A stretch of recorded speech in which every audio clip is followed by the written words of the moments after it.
पीने खाने वाले रोड पे फिरते हैं, कहीं पे भी आते जाते रहते हैं। अब सियानी लड़की हैं, ट्यूशन स्कूल से आ रही जा रही तो उन्हें परेशानी होती है। और यहाँ रात में जैसे ही 8 या 9 बज जाते थे तो इतनी हालत यहाँ ख़राब हो जाती थी, इतना डरावना माहौल हो जाता था कि यहाँ से निकलना मुश्किल हो जाता था। यहाँ से हमारी कोई माँ बहन नहीं निकल सकती थी। कि प्रदेश को शराब नीति के विरुद्ध में काम करना चाहिए। इस तरीके की जो अवैध जो कलारियाँ जो खोल रखी हैं, ये छोटी छोटी दुकानें जो छोटे छोटे बाज़ारों में खोल रखी हैं, इससे क्या है, छात्राओं का, महिलाओं का जीवन बड़ा दुश्वार हो गया है। लल्लूराम.com के खास कार्यक्रम पब्लिक मीटर में आप सभी का स्वागत है। मैं कर्ण मिश्रा। प्रदेश भर के अंदर शराबबंदी की मांग उठ रही है, लेकिन ग्वालियर में महिला शक्ति ने वो कर दिखाया जिसको लेकर आज पूरे प्रदेश भर में चर्चा हो रही है। इस वक्त मैं मौजूद हूँ ग्वालियर के सेवा नगर इलाके में। यहाँ की एक शराब की दुकान ने यहाँ की जो छात्राएं हैं, महिलाएं हैं, बुजुर्ग महिलाएं हैं, उनके लिए एक बड़ी परेशानी खड़ी कर दी थी, क्योंकि मुख्य बाज़ार में ये शराब की दुकान होने के चलते महिलाओं के साथ अभद्र व्यवहार जो शराबी थे वो करते थे। बच्चियां जब गुजरती थी तो फफ्तियां कसते थे, लेकिन इन महिलाओं शक्ति के कारण ही ये शराब की दुकान जो है अब बंद हो रही है। साफ तौर पर कहीं ना कहीं इनकी एक बड़ी मेहनत, बड़ा मुकाम इन्होंने हासिल किया है। मैं सबसे पहले आपसे ये जानना चाहूँगा कि आखिर क्यों लगा कि ये शराब की दुकान जो है अब बंद होना ही चाहिए? हाँ, बहुत परेशान है इस बात से। दारू की दुकान बंद नहीं होनी चाहिए, यही चाहते हैं। बस इस बढ़िया घर चले, अपना भी बच्चे खुश रहें। क्या क्या स्थिति नज़र आती थी जब शराब की दुकान थी यहाँ पर? तो जाम लगता, सबका जो लगता, जाम लग जाता, निकल नहीं पाते, डर लगता निकलने में कि आदमी लोग है कुछ के गाड़ी बगे हैं, इसलिए हमें डर लगता निकलने करने में। और बहुत परेशानी है दारू की दुकानों से भैया। घर में भी पैसे भी नहीं देते लोग, वहाँ यहीं पी जाते हैं सारे पैसे। बस दारू की दुकानें बंद हो जाएँ। तो आप लोगों ने कैसे शुरुआत करी अचानक से कि अब जो मुहिम जो है वो छेड़ देनी चाहिए, अब ये दुकान बंद होना ही चाहिए? चाहिए भैया बंद। सब बच्चे कब जहाँ परेशान थे, दारू पी के चले जाते, घर का जो रोजगार नहीं देते, मोड़ा मोड़ी इनकी कहाँ है, मार पीट करते घर वाले इनकी। ये दारू की दुकान तो बिल्कुल ही बंद होना चाहिए। ये परेशानी है। ये जिस तरह से सेवा नगर की ये दुकान आप सब महिला शक्ति ने बंद करा दी है, क्या लगता है कि ये तस्वीर जो है वो अब प्रदेश लेवल पर भी नज़र आनी चाहिए? आना चाहिए। क्यों ऐसा लगता है शराब की दुकान बंद होनी चाहिए, क्यों लगता है? पैसे घर में देते नहीं है, कमाई करते हैं तो बच्चे ने पालते नहीं है, चिल्ला चोट करते हैं घर में आके। शराब पीते हैं तो फिर मारपीट करते हैं, इसलिए वो बंद होने चाहिए।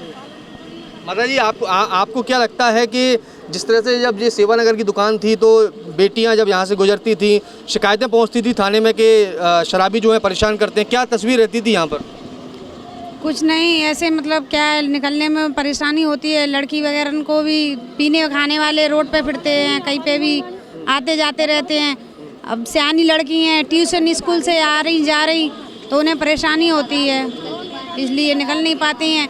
अब घर में ये तो है नहीं है कि महिला हर समय फुर्सत हैं तो अपने बच्चों को आने जाने में ले आएँ और छोड़ जाएँ, तो बच्चे नहीं निकल पा रहे हैं, परेशानी होती है। हाँ, देखिए बिल्कुल साफ तौर पर परेशानी होती है। यहाँ पर कुछ सामाजिक लोग भी मौजूद हैं। मैं ये आपसे ये जानना चाहूँगा कि चूँकि चुनावी साल है, सियासत भी खूब देखने के लिए मिली है कि इस पूरे मामले पर सियासत खूब हुई है। क्या लगता है कि ये सियासत का केंद्र ये शराब की दुकान बन गई थी? बिल्कुल।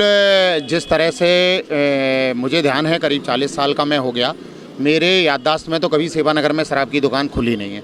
शराब की दुकान खोली गई और खोलने के बाद जिस तरह से हमने यहाँ मंजर देखा, ये आपको मालूम है सेवा नगर का ये मार्केट है, और यहाँ रात में जैसे ही 8 या 9 बज जाते थे तो इतनी हालत यहाँ ख़राब हो जाती थी, इतना डरावना माहौल हो जाता था कि यहाँ से निकलना मुश्किल हो जाता था। यहाँ से हमारी कोई माँ बहन नहीं निकल सकती थी।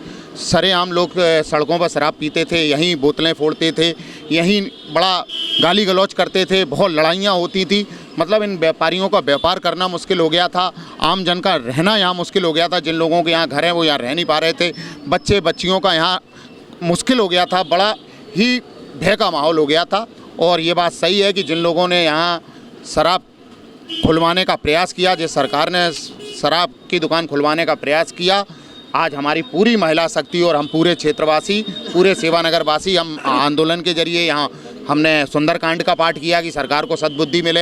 हमने यहाँ धरने दिए कई बार, हमने मंत्री का भी घर का घेराव किया, और उसके बाद सरकार, सोई सरकार जागी किसी तरह। हो सकता है वो चुनावी साल है इसलिए उन्होंने शराब की दुकान वापस ले ली हो, लेकिन मातृशक्ति की जीत हुई है और सेवानगर से शराब की दुकान हटी है। मैं सभी सेवानगर वासियों को बहुत बहुत धन्यवाद और आभार करता हूँ। चुनावी साल है और जैसे मैं देखने में आया कि कांग्रेस ने भी बड़े आंदोलन करे यहाँ पर। भारतीय जनता पार्टी ने भी आके कह दिया था कि इसको मुद्दे को कैबिनेट तक लेके जाएंगे। कैबिनेट से इसको विशेष रूप से पास कराया है इस प्रस्ताव को कि इस शराब की दुकान को बंद करना है। तो क्या लगता है चुनावी साल में क्या माइलेज लेने की कोशिश हुई है दोनों ही दलों के जरिए? देखिए, शुरू से ही ये एरिया के बहुत हालात ख़राब रहे हैं। रोड नहीं बनी है, 2.5 साल तक धूल खाई है लोगों ने। फिर उसके बाद ये शराब की दुकान आ गई थी। चूँकि शराब की दुकान स्थानीय निवासी महिलाओं के द्वारा बहुत प्रयास किया गया, बहुत सारा आंदोलन छिड़ा गया, तब हटी हुई है। और ऐसा मालूम पड़ा गया इसमें किसी प्रकार की राजनीति ने अपना साथ ले रहे हैं। पर दुकान की कमाई कम हो रही थी, लोग आ नहीं पा रहे थे, लोग परेशान ज़्यादा करने लगे थे। इस चक्कर में दुकान बंद हुई है। मंत्री जी और सभी बीजेपी लोग वाले चाह रहे हैं कि हमने इसको बंद किया, पर ऐसा कोई प्रस्ताव नहीं था कि जनता की जीत हुई है और जनता ही चाहेगी तभी सब काम हमेशा होती है। जनता जो चाहेगी वही होगा। लेकिन एक सवाल ये बड़ा खड़ा होता है कि जिस तरह की मुहिम इस सेवानगर वासियों ने इस शराब की दुकान को बंद करने के साथ शुरू कर दी है, क्या इस मुद्दे को आप लोग प्रदेश लेवल पर भी जाएंगे, कोई मुहिम शुरू करेंगे इसको लेकर? बिल्कुल, निश्चित तौर पर हम लोग एक मुहिम शुरू करेंगे। जिस प्रकार से हमारे सेवानगर वासियों की और सेवानगर की महिलाओं की जो जीत हुई है शराबबंदी को लेकर के, पूर्व में भाजपा की नेता जो उमा भारती है उन्होंने भी शराबबंदी के लिए जो प्रयास किया था, और इसी तारतम्य में हमारी जो महिलाओं ने जो शराबबंदी के लिए एक मुहिम सेवानगर से छेड़ी थी। लगभग 1 महीने तक यहाँ पे टेंट लगा करके महिलाएं, छोटी छोटी बच्चियाँ बैठी रहीं और यहाँ पर सुंदरकांड भी जो है समाज सेवियों के द्वारा किया गया और क्षेत्र की जनता के द्वारा किया गया।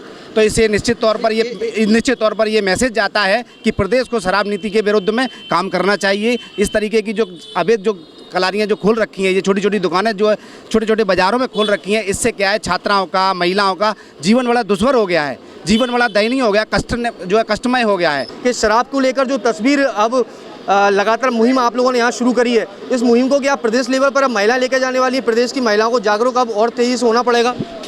हाँ, होना भी ज़रूरी पड़ेगा, क्योंकि यहाँ जो जैसा चल रहा है तो काफ़ी पहले तो महिलाएं बेफिक्र होकर आती जाती थी, लेकिन अब शाम जैसे ही शाम होती है तो महिलाएं बहुत डर के साथ यहाँ से निकलती हैं कि कभी कोई मतलब गाली वाली चालू ना हो जाए। तो मतलब पहले तो ऐसा होता था, लेकिन अब ऐसा नहीं हो पा रहा है। तो ऐसा लगता है क्योंकि चुनाव का वक्त है तो दरवाजे पर जो है वो नेताजी आएंगे राम राम कहने के लिए, नमस्कार करने के लिए। तो क्या महिलाओं ने ये तय कर रखा है कि इस बार ये बोलेंगे कि नमस्कार तो कर लीजिए, नमस्कार स्वीकार भी करते हैं, लेकिन अब शराब की दुकानें बंद कराने में हमारा साथ दीजिए? हाँ, ऐसा तो कहना ही पड़ेगा, क्योंकि काफ़ी परेशानी हो रही है। तो सबसे पहले तो यही कहेंगे, वोट जब देंगे तो हमारे यहाँ की ये दुकान बंद की जाए। नहीं, ये दुकान सिर्फ यहीं की कि ग्वालियर शहर में, ग्वालियर प्रदेश भर में शराबबंदी होनी चाहिए? हाँ, प्रदेश भर में होनी चाहिए। मैं तो कह रही हूँ कि देश भर में भी होनी चाहिए। जहाँ तो राजस्थान वगैरह में जहाँ पर जाएँ, अहमदाबाद में जाएँ, वहाँ पे सारा शराब के लिए सब बंद किया हुआ है। तो हम चाहते हैं कि ये ना या मध्य प्रदेश में भी अपना ये शराब को लेकर सारी मुहिम छेड़ी जाए और बंद की जाए सारी शराब की दुकानें। देखिए, बिल्कुल साफ तौर पर ये वो महिला शक्ति है जिन्होंने ग्वालियर की सेवानगर की दुकान को आंदोलन के ज़रिए बंद करा दिया, और इन महिलाओं ने अब ये तय कर लिया है कि प्रदेश भर में ये महिलाओं को अपने साथ जोड़ेंगी, प्रदेश भर में शराबबंदी की मुहिम चलाई जाएगी। इसके साथ ही चूँकि चुनावी साल है, ऐसे में जब दरवाजे पर नेताजी आएंगे तो उनसे सीधे तौर पर एक सवाल जरूर करेंगी कि यदि वोट चाहिए तो शराबबंदी में हमारा साथ दीजिए। कैमरा पर्सन मनोज के साथ कर्ण मिश्रा, ललूराम.com, ग्वालियर।